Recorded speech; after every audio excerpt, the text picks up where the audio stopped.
در سوره انفال آیت 2 تا آیت 3 بندگان مؤمن حقانی را به 5 صفت تعریف میکنه و در اخیر این صفت ها خداوند مهربان وقتی این 5 صفت بیان میکنه میگه کسانی که از این 5 صفت دارن، از این 5 خصلت، از این 5 نشانه های نیک در اونها دیده می شود، پروردگار مهربان بسیار وعده های خوبی را برای اونها کردن. گفتن اولئک هم المؤمنین حقا، اولئک هم المؤمنون حقا لهم درجات عند ربهم و مغفرت و رزق کریم. الله مهربان میگه کسی از شماها در این 5 صفت دیده شد، شما مؤمن حقانی هستید. الله مهربان در زیر این صفت ها ایمان حق مؤمن حقانی را الله بیان میکنه. ولی امروزا اگر یک چیزی خوب باشه ما میگیم اصلیش بوده یا اریجینال میگن. خدای مهربانم در این آیه مبارکه 5 صفت بیان میکنه، میگه کسی از بندگان خدا این 5 صفت داشته باشه او مؤمن حقانیه، مؤمن بسیار ایمان کامل داشته، مؤمن بسیار نیک، مؤمنی که در نزد خدا و پیغمبر قدر داره. لهم درجات عند ربهم و بی الله مهربان 4 وعده کرده است. زیر 5 صفت 4 وعده. خدا میگه وقتی 5 صفت در شما باشه شما دارای ایمان کامل میشین.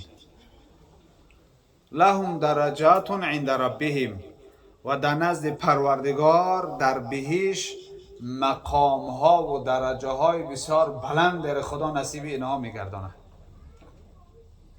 و مغفرت و رزق کریم.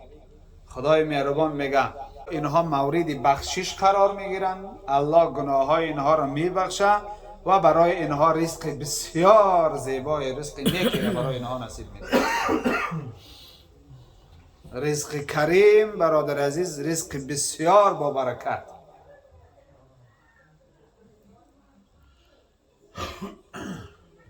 خداوند مهربان این 5 صفت در اول آیه بیان میکنه. اعوذ بالله من الشیطان الرجیم. انما المؤمنون الذين اذا ذكر الله وجلت قلوبهم و اذا تليت عليهم آیاته زادتهم ایمانا و على ربهم يتوکلون الذين يقيمون الصلاة و مما رزقناهم ينفقون اولئک هم المؤمنون حقا لهم درجات عند ربهم و مغفرت و رزق کریم. صدق الله العظیم. دوستان عزیز، این 5 صفت بندگانی هست که خدای مهربان مؤمن حقانی بودن اونها را خودش اعلام کرده. الله خودش اونها را بسیار رتبه خوب داده است. در اینجا رتبه داده خدا مؤمن حقانی. وقتی خدا در راستیت ما و شما گفت مؤمن حقانی، برادر عزیز بدانید که ما آیندهمان، زندگی ابدیمان بسیار زندگی نیک است. الله میگه انما المؤمنون الذين اذا ذكر الله وجلت قلوبهم. خداوند مهربان میگه مؤمن حقانی کی هست؟ مؤمن حقانی همونی هست که اذا ذکر الله وجلت قلوبهم، وقتی یاد خدا شد، وقتی از آیه های کلام الهی ذکر خدا در ما بین اینها شد در نزد بنده مؤمن حقانی وقتی یاد خدا میشه وجلت قلوبهم، دلهای اینها در شنیدن پند و نصیحت، در شنیدن کلام الهی، در یاد الله دلهای اینها نرم می شود، دلهای اینها در لرزه می آید، ادای فرایض الهی می کنند، یاد خدا را که کردن اینها قلباشان پر از عشق خدا و محبت خدا و ترس و لرز خدا در داخل قلب اینها پیدا میشه. انما المؤمنون الذين اذا ذكر الله وجلت قلوبهم و اذا تلیت علیهم آیاته زادتهم ایمان. خداوند مهربان میگه وقتی آیه الهی، فرمان الهی به اینها رسانده شد زادتهم ایمان، ایمان اینها در اینجا زیادتی به معنای قوه گرفتن. ایمان انسان مؤمن وقتی که آیه الهی را شنید، امرهای خدا به گوش او رسید، احکام الهی را شنید، برای خودش درس میگیره، برای خودش پند میگیره، آمادگی میبینه به فرموده های خدا و او را اجرا میکنه، ایمانش قوی میکنه. زادتهم ایمان به معنای قوی شدن ایمان برادر عزیز. و علی ربهم یتوکلون. سیم صفت بندگان مؤمن حقانی الله مهربان در این آیه میگه بندگان مؤمن حقانی همونای هستند. مؤمن حقانی کسی هست که جز خدا به کسی توکل نداره، توکلش به ذات پاک است. و علی ربهم یتوکلون، فقط توکلشون به خدا میکنن، اینها توکل به غیر خدا ندارن. دیگه آیه قرآن الله مهربان میگه و من یتوکل علی الله فهو حسبه. هر کسی توکل به الله کرد پروردگار برای او بسنده است، پروردگار برای او بسنده است. در همین آیه مبارکه از حیات حضرت ابراهیم علیه السلام زمان همون داخل آتش نمرودش کردن. نمرود بسیار یک آتش بلند را، بسیار یک آتش مقصد کلان را آماده کرد، خاموش کردی و حضرت ابراهیم در داخل این آتش پرتافت. همین جده در اخبارها آمده است که جبرئیل امین از الله مهربان درخواست کرد وقتی که حضرت ابراهیم داخل آتش میرفت، داخل علاو میز، داخل سوختن در قهر مقصد آتش میرفت، حضرت جبرئیل از الله مهربان درخواست کرد که پروردگارا اجازه نیستی که من مقصد به خدمت ابراهیم برم، الله مهربان گفت برو، اگر ابراهیم از تو کمک میخواهد میلش برو. گفت نزد ابراهیم. اگر حضرت ابراهیم گفت بله، گفت خیلی بگو ما در خدمت تو جبرئیل امین. حضرت ابراهیم بسیار توکل به خدا داشت، بسیار توکل به خدا که داشت. گفت جبرئیل گفت من خدمت دارم اما بطنی، من حاجت دارم اما بطنی. همون ذات دمه مقصد حاجت دارم، توکلم به همون ذات است، از همون ذاتی که مرا به بلا گرفتار کس من ای همون طلب دارم که مقصد حاجت من همون پروردگار ببراره. من حاجت خدمت فقط از همون پروردگار طلب دارم، از غیر پروردگار من حاجت طلب نمی کنم. من توکلم به همون ذات پاک است. حضرت جبرئیل دید که ابراهیم هیچ توجه به حضرت جبرئیل نمی کنه و مقصد ناامید شد و به آسمان برگشت. حضرت ابراهیم همین داره کاغی است، حسبی الله و نعم الوکیل، نعم المولا و نعم النصیر. بعدی در مفسرین در حال حضرت ابراهیم میارن که حضرت بعد دا با دعا کرد.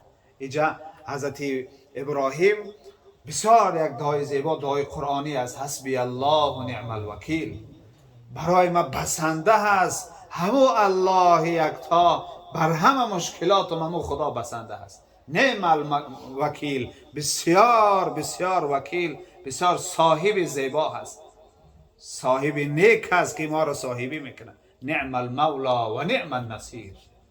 بسیار مولا، بسیار صاحب خوب، بسیار ذات نیک برای ما که در همه کارها ما را کمک میکنه. حضرت ابراهیم بعد میگه دعا کرد به درگاه الله، گفت پروردگارا انت واحد فی السما و انا واحد فی الارض. پروردگارا تو تنها در آسمان هستی، خالق یکتا، و من تنها بنده هستم در روی زمین که تو را به یکتاگی عبادت میکنم.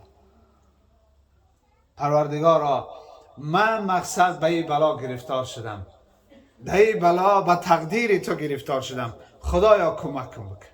الله مهربان دعای حضرت ابراهیم خوش آمد و فرمان کرد به آتش، به علاو. وقتی خدا اگر بخواه علاو نمیسوزانه برادر عزیز. خدا اگر نخواست، خدا اگر فرمان داد، آتش که مقصد به این بلا گرفتار شدم، در این بلا به تقدیر تو گرفتار شدم، خدایا کمکم بکن. الله مهربان دعای حضرت ابراهیم خوش آمد و فرمان کرد به آتش، به علاو. وقتی خدا اگر بخواه علاو نمیسوزانه برادر عزیز.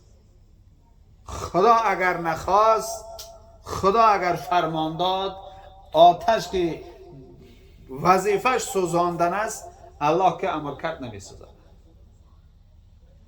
امر کرد به آتش که برای ابراهیم ما سرد سلامت باش. این توکل است برادر عزیز. الله مهربان قبول داریم. این را میگن توکل به ذات پاک. الذين يقيمون الصلاة و مما رزقناهم ينفقون. چهارم صفت همین است برادر عزیز که خدای مهربان میگه مؤمن حقانی همون هست که همیشه 5 وقت نمازش میخونه، هیچ وقت نماز ترک نمیکنه. و مما رزقناهم ينفقون. در همین جنبه کمانم خواهش کرد که درباره خیر احسان صحبت کنین. پنجم صفت مؤمن حقانی برادر عزیز، الله مهربان میگه همونهای مؤمن حقانی هستند که و مما رزقناهم ينفقون. او رزقی را که ما براشان دادیم، او رزقی را که ما برای اونا هدیه کردیم، ما نصیب کردیم از جانبی پروردگار. از این مالی که ما داریم برادر عزیز، دارایی که ما در اختیارمان داریم، این همه از جانب الله است. الله مهربان میگه روزی را که ما برای شما دادیم، مؤمن حقانی همون است که ای داده خدا زکات شمیته، ای داده خدا در راه خدا خیر احسان میکنه، ای داده خدا و فقیرا و یتیما و نیازمندا انفاق میکنه، ای داده خدا دسترخوان آراسته میکنه، دوست یار و رفیقا سبب سیله رحم میشوه، مال میشوه که سبب سیله رحم بشوه. این امتریه دسترخوانه که آماده میکنی، خیش تباراتا مثل برادرمان دعوت میکنی، بالای دسترخوان یا بهانه یک پیاله چای کتی سیله رحم کنی. الله مهربان میگه بهترین مؤمن همونه هست که ای داده خدا در راه خدا انفاق میکنه. گر تو را داد خدا دولت و ملک و حشمی، بایدت کرد و هر خسته نگاهی کرمی، تا توانی زیدرت حاجت مردم برار، بدمی یا قلمی یا درمی. خدا وقتی امکانیت داد، خدا وقتی ما را روزی داد، خدا وقتی ما را فراوانی داد، حس نکنیم که مال خودمانه همش. همه این رزق ما نیست برادر عزیز. در این زندگی ما چند کسی دیگر هم شریک است. خدا یک ترمیته چند نفر دیگر را بالات بار میکنه، میگه فلانی فلانی را از زکاتت برار، از عشرت برار، از جوان مردیت برار. مردم از مال که ترا دادم همش جمع نکو، ایره در راه خدا انفاق بکن. به دنیا توانی عقب آخری، بخر جان عزیز ورنه حسرت خوری. سعدی میگه خدا رحمت کنه. جوان مردی در این آیه مبارکه ثابت شده است برادر. خدای مهربان جوان مردا را تعریف داده.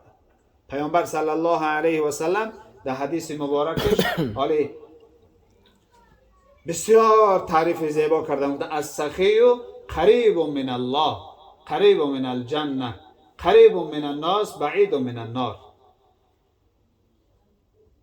پیامبر صلی الله علیه و سلم گفتن جوان مرد دست به خیر. حالا همین ببینه برادر عزیز، دمی جامعه امروزه ما هم، اگر نه تنها امروزه جامعه ما، تاریخ گذشته را پیش اسلام ببینیم، پیش اسلام سراغ کنیم، این جوان مردی، خصلت جوان مردی فقط در کتابای اسلام تعریف نشده، این پیش اسلام هم این تعریفه. شخصیت های جوان مرد دست به خیرها همیشه کسایی هستند در جامعه که مردم اونا رو دوست می‌دارن. پیامبر صلی الله علیه و سلم میگه دست به خیر، شخص سخی اینقدر مرتبه بلند داره که خدای مهربان دوستش می‌داره. قریب من الله، با خدا نزدیکه، خدا دوستش می‌داره. به جنت نزدیکه، پیغمبر میگه صلی الله علیه و سلم. و به مردم نزدیکه، مردم دوستش می‌دارن. خدا دوستش می‌داره، بهش دوستش می‌داره، مردم خلق خدا دوستش می‌دارن. و بعید من النار، از آتش دوزخ بسیار دوره. و بخیل پیغمبر صلی الله علیه و سلم بیان کردن که انسان بخیل، انسانی رو که خدا دارایی داد و از داراییش در راه خدا انفاق نمیکنه، در راه خدا صدقه نمیکنه، به خویش تبار و به کمبغل‌های گرد اطراف انفاق نمیکنه، دوستان عزیز، پیغمبر صلی الله علیه و سلم گفتن بعید من الله، خدای مهربان ایره شوم میبینه، در نزد خدای هیچ کنیست، بسیار بی‌قدره و از جنت هم دوره. در نظر مردم هم بسیار کسی مقصد دمیز، حالی همین میگن که همین دوران خمانداخی میگن این مرده ای، همین مرده ای که میگن همین مردم اکی ببینه امروز هم همین کسایی که فقط جمع میکنن و دستگیری نمیکنن، خیش تباراشونه، کمبغلای گید اطرافشونه، در جایی بشینی بعد یادش میکنن همین صفتای ناخوب خطی. ایرا پیغمبر صلی الله علیه و سلم گفتن که شخصی بخیل مردم دوست نمیدارن و این نفر حساب بخیلیش که نه زکات میته نه خیر احسان میکنه، ای حساب مردگریش به دوزخ بسیار نزدیکه. حالا همی قارونه برادر عزیز، من زندگی قارونه برای شما حکایه میکنم، همی سرگذشت قارونه و صحبت ما بعد نکته میگذارم انشاءالله. قارون همه ما و شما اندکک نسبتش معلومات داریم. یک حکایه مشهوره، یک قصه مشهوره، قرآن قصه میکنه، سوره قصص در الله مهربان از این قارون یادآور شدگیه. خدای مهربان میگه ما قارون اینقدر دارایی دادیم که همه خزاین زمین براش باز کردیم. خدای مهربان قارون بسیار مال دادگیه برادر عزیز، بسیار مال زیادش دادگیه. این قارون به حضرت موسی علیه السلام بچه عمکن، خیش تبارن، خیش تبار بسیار نزدیک، عمک بچه حضرت موسی علیه السلام. وقتی آیه زکات فرض شد، آیه زکات وقتی حضرت موسی علیه السلام همه مردم در اعلام کرد، گفت که خدای مهربان دارنده ها در زکات معین کرده اعمالشان، 1000 درهم 1 درهم، 1000 دینار 1 دینار، 2 نمود پول بود در زمان ها. و قارون تاکید کرد، گفت قارون گفت تو بسیار دارایی. ولی در تفسیرها میآید که قارون اینقدر دارایی بود است که کلیدهای خزینه شد، اگه خزینه های او دوراست کلیدهای کلام بودن، سیفکای میدک نبود. کلیدهای خزاینش میگه خزینه هاش اگر یک جا جمع میکردن، پهلوانای همین دیار فیرات میکن، همین کلیدها رو برداشتن نمیتونستن میگن، همین کلید زیاد بود، یعنی بسیار دارا بود است. زکات حساب کرد، دید که بسیاری بد شده است، زکات بسیاری بد شده. بعد میگه همتش پستی آمد، دلش تنگ شد، گفت این قپل ما میبروریم میتیم، گفت چکار کنیم؟ اگر راه بکاویم، گفت که باید این پل دست نروه. ولی ببین مقصد این بخیلی هم بسیار چیزی بده، مردگری هم سبب میشه که انسان هلاک میشود. خدای مهربان علی داده است، به این معنی که برای خودم داده همشه. به این معنی هیچ که فکر نکنن که من امروز پول دارم، همه ای ما نیست برادر عزیز. در داخل پول ما حق یتیم خویش تبارمان است، بیوزن خویش تبارمان هست، رزق و روزی کم بغل و یار و رفیق و اکا و دادر و خویش تبار اولاد که داریم، فقیرا و نیازمندا در این مال ما حق دارن. حق اونها رو خدا گذاشته زکات. قارون میگه هیله کرد. هیلهش همی بود که مصلحت کرد خطی اطرافیاش. گفت چیکار کنیم که همی پولا نتیم؟ گفتن راه نیست، فقط یگان راه میابیم که سر راهی مثلا حضرت موسی را بگیریم که نگه که زکات بده. یه زن فاحشه میگه در همون دیار بد. گفتن که همین زن فاحشه را فراد میکنیم، یگان مقدار پولش میتیم، حضرت موسی را تهمت میکنه به زنا، میریم موسی را میگیم تمی تری کار کدای، او زبان کوتاه میشه و دیگه ما را در این کار مجبور نمیکنه، امرمون نمیکنه در زکات. همون زن فاحشه را میگه فراد کرد و یک تغاره تنگه و طلاش داد. یک تغاره. گفت که این امیره میگیری فقط یک کار میکنی، موسی علیه السلام همین پیغمبر تهمت میکنی به زنا که گویا تو را به زنا دعوت کرده. این فاحشه هم قبول کرد، گفت میلش، مالا گرفت. این اعلان کرد. قارون میگه یک روزی عید قطعی حضرت موسی واخری کرد، واخوردن میگه. گفت ای موسی، انا همین خیلی آوازه بنی اسرائیل نسبت تو مثلا همین خیلی گمانا کرده است که گویا خودت فلانی زنی فاحشه را زنا را دعوت کرده بی.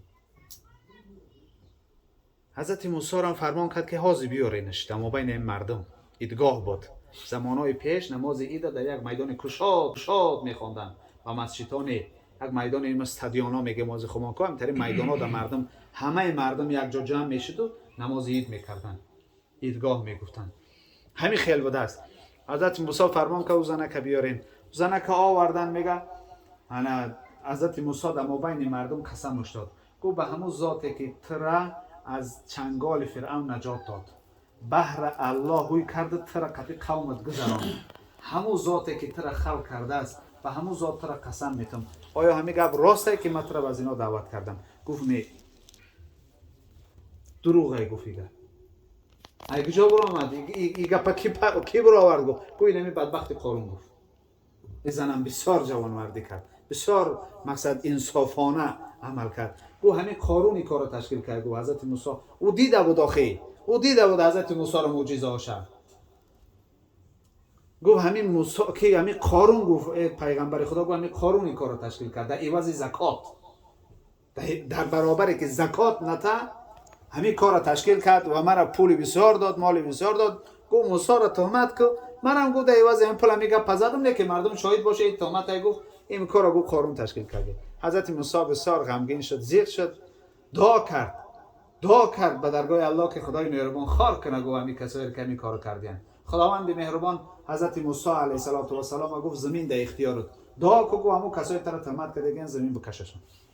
فردا میگه قارون با هزارها لشکرش، با هزارها خدمتگار اطرافیاش میگه بسیار پوشاکای زیبا پوشیدن. حتی این قدارا بود میگه در تفسیرها که پوشاکایی که همین خدمتگاراش اطرافیاش میپوشیدن، در همین پوشاکای همین خدمتگاراشون طلا و نقره کشال بود. این روزهای ما طلا را مقصد نمیابیم، این قدر گران شده است. حاضر نداریم مهمتری بایه که در پوشاک طلا کشال کنن.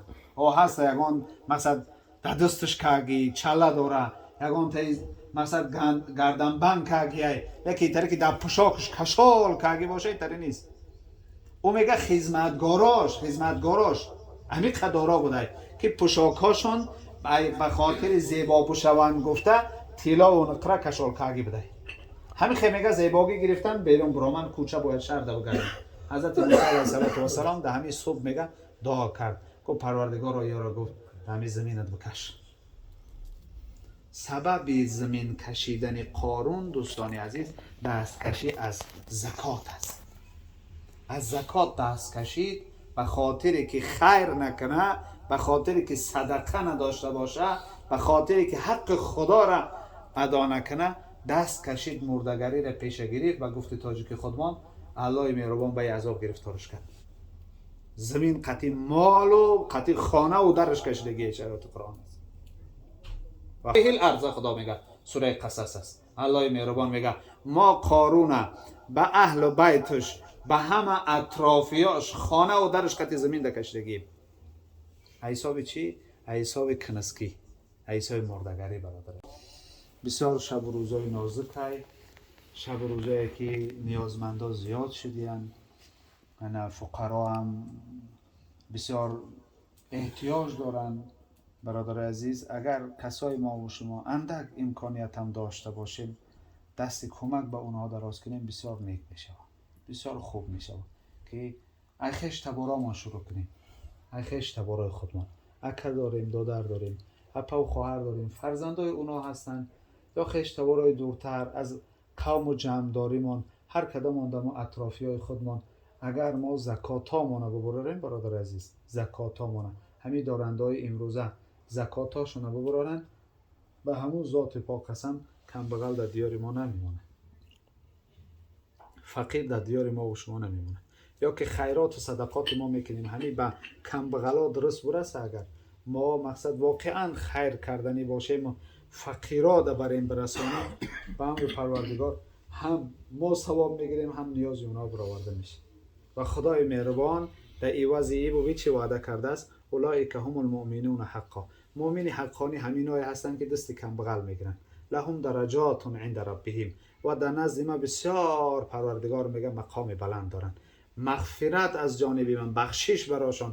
الله میگه تو دست کم بغل گرفتی، من الله میگه گناه تو را میبخشم و رزق کریم، و عوض یک دادی صدت میتون، یک دادی صدت میتون. خداوند مهربان همه ما و شما را چنین توفیق نصیب و روزی گردانه و گذشته ها را رحمت و مغفرت کنه و پروردگار مهربان از این 5 صفت مؤمن حقانی که ما و شما الحال شنیدیم پروردگار به همگی ما نصیب و روزی گردانه. خداوند مهربان از این درجات نیک، از این مغفرتی که در آیه وعده شده است و از رزق کریم، از ایمان حقانی پروردگار برای همه ما و شما نصیب و روزی گردانه. پروردگار در این نشست ما برکت نصیب و روزی گردانه. خدای مهربان گذشتگان این خانه را رحمت و مغفرت کنه و عاقبت کار ما و شما را بخیر، ایمان با سلامت الله نصیب و روزی گردانه. یا ارحم الراحمین. سلام.